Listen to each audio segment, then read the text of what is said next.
Hey everybody, I'm Kate, and welcome to C3 Kids Online, K-3 edition.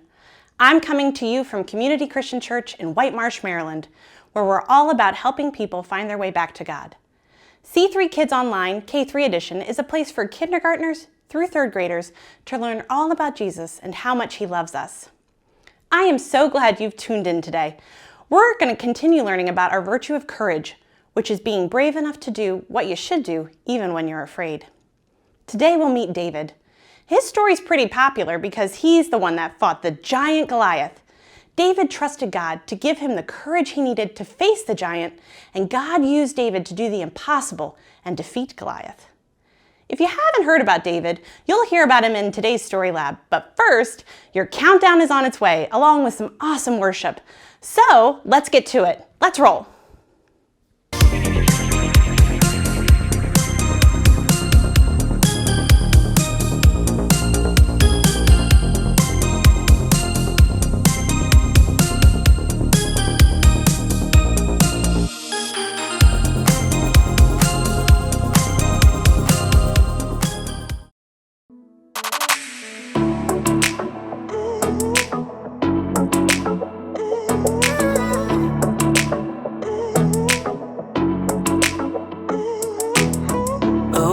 I know you're always near, so even in the dark I will not fear. I know the storms will come, I know I'm not alone. You are my strength, so I will say, you make me brave, you give me courage. I won't be afraid, I won't even worry.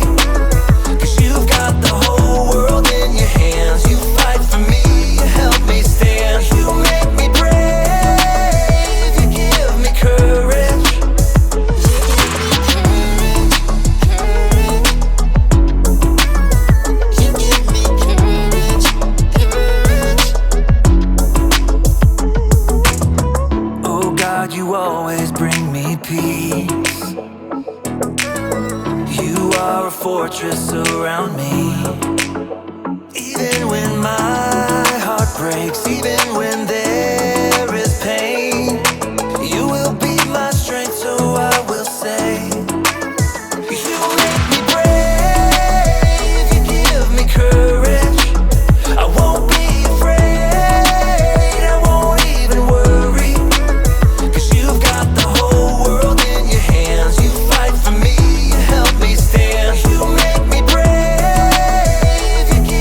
Courage.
Welcome to Story Lab.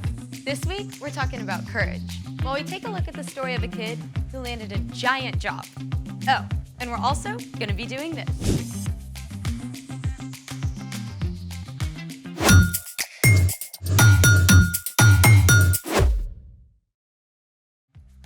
Hey, I'm Skylar. And I'm Sebastian. We're talking about courage, which is being brave enough to do what you should do, even when you're afraid. Yeah, like when you're trying something brand new. I got something new. A belt. Nope, it's a slingshot. No, that's not a slingshot. Of course it is. I used to make slingshots with sticks and rubber bands. This kind of slingshot is sometimes called a shepherd's sling. Oh, you're talking about David and Goliath. Spoiler alert! Today's Bible story is about David and Goliath. I've always wondered how David could knock out a giant with one stone. Well, check this out. Some ancient armies had slingers who could shoot stones over 60 miles an hour up to 400 meters. They were sometimes faster and more deadly than arrows. I'm sorry, I misjudged you, slingshot bow. Don't feel bad. Don't feel bad. Oh, and get this. Sometimes the slingers would write insults on their stones before shooting them. Archaeologists have dug up stones that read, "Take this, victory, catch." Oh, and wait for it, ouch. Oh, for reals? I did not make that up. So how does this thing work? This is the cradle, and these are the retention cords. The sling acts as an extension of your arm. And when you place a stone in and spin it, the sling multiplies the force of your throw. We gotta try this out. Let's do it! Okay, you see that target? Yeah. Can you see through the guide? I can see. Okay, one of us is gonna hit that target. None of us are leaving here until one of us hits that target. We're gonna be here for a while. I'm gonna hit it. She's not gonna hit it. Okay, don't try this at home. We're in a professional story lab. True.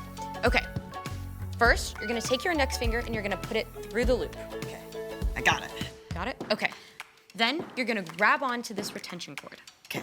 Make sure you hold on tight. Then you're gonna place your stone in, and then you're gonna swing with a bunch of momentum from an underhand arc. All right. Once enough momentum is built, you're gonna release the retention cord. All right. Okay, ready? Hey, that was pretty close.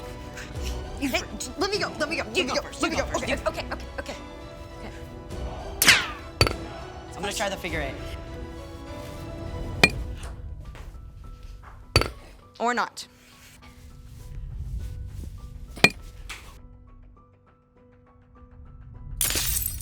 Way harder than it looks. I mean, David had all day, every day to practice in the fields. Which reminds me, it's time for... The story before the story. Today, we're in the 9th book of the Old Testament, 1 Samuel. God promised to bless the whole world through Abraham's family, the Israelites. God delivered them from slavery and led them through the desert to freedom in the land of Canaan. But the Israelites were like a yo-yo. They'd run to God and turn away from God. Run to God, turn away from God. Instead of trusting God to lead them, they begged for a king like the nations around them. And God gave them a king, Saul. But Saul turned his back on what God wanted too. Which is where our story starts. Take it away. Hey, Erica. Hey everyone! At this time, one of the ways God spoke to the people was through a priest. The high priest Samuel had loved and listened to God since he was a young boy, and he was deeply saddened when he saw that King Saul was ignoring God. But God spoke to Samuel. I am sending you to Jesse in Bethlehem. I have chosen one of his sons to be king.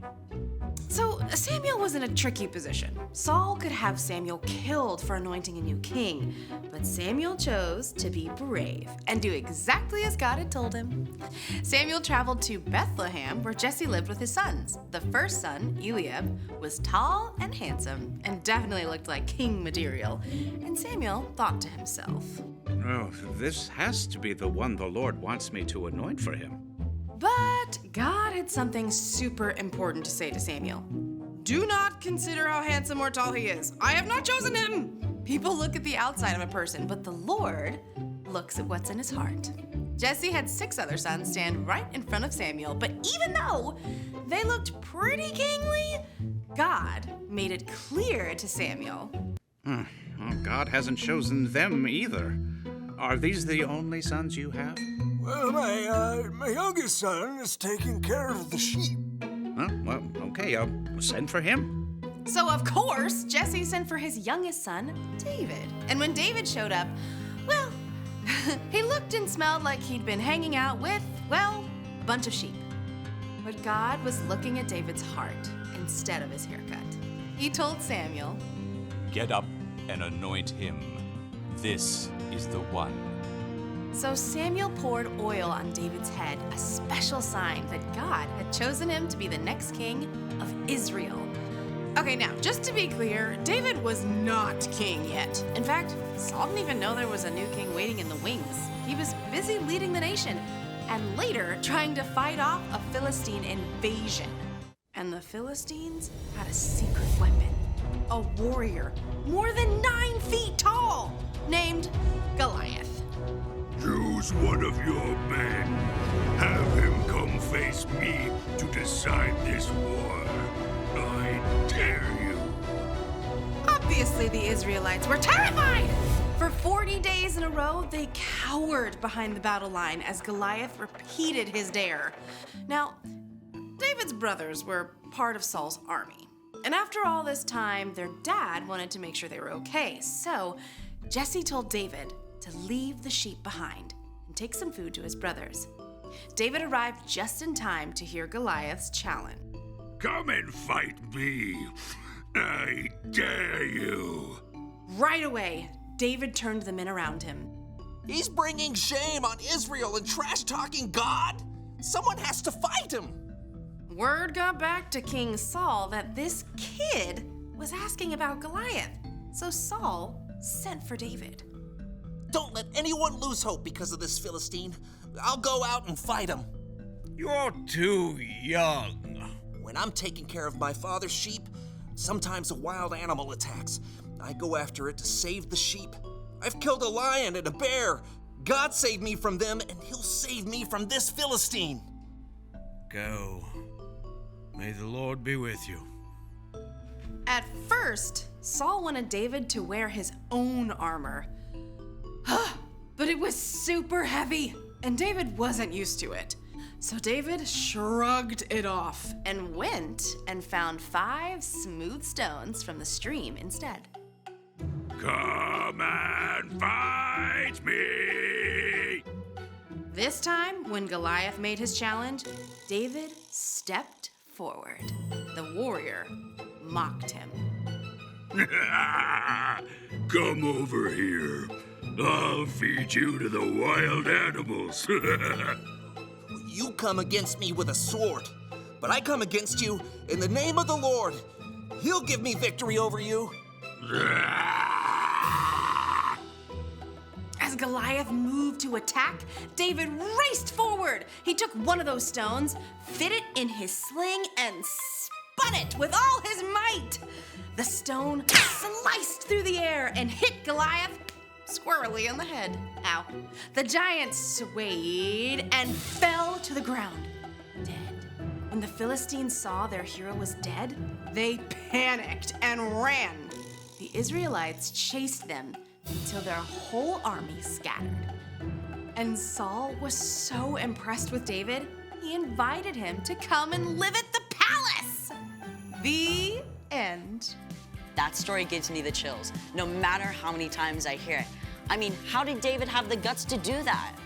Well, David had gotten in the habit of talking to God every day and asking for God's help to protect the sheep. So when he came up against something that seemed impossible, He had practice.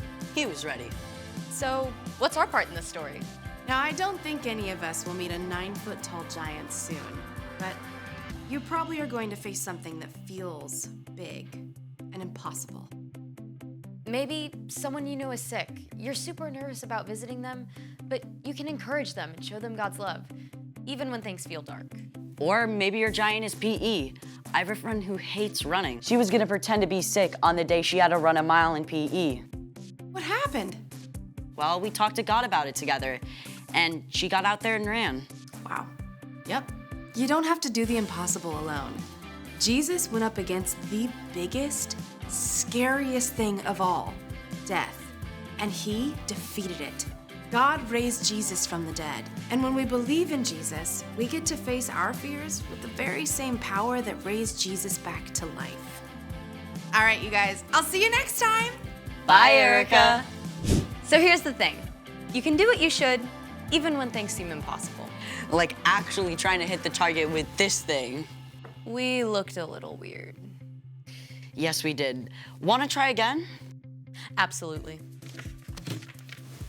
Thanks for joining us in the Story Lab. See you next time.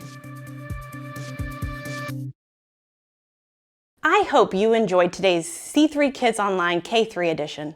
If you did, I want to invite you to join us in person.